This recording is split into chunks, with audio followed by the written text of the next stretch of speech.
Kasabay ng holiday season ang pagiging talamak ng mga online scams na ang punteriya ay mga online shopper. Ayon sa Department of Information and Communications Technology, karaniwang modus ng mga scammer online ay ang paggamit ng mga hindi lehitimong websites at online shopping platforms.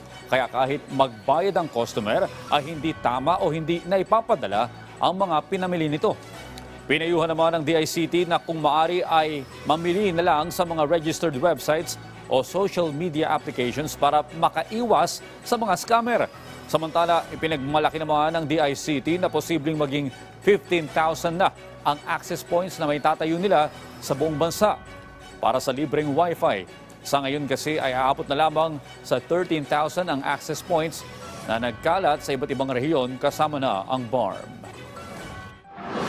Maging mapagmatsyag ho tayo, maging mapanuri ho tayo.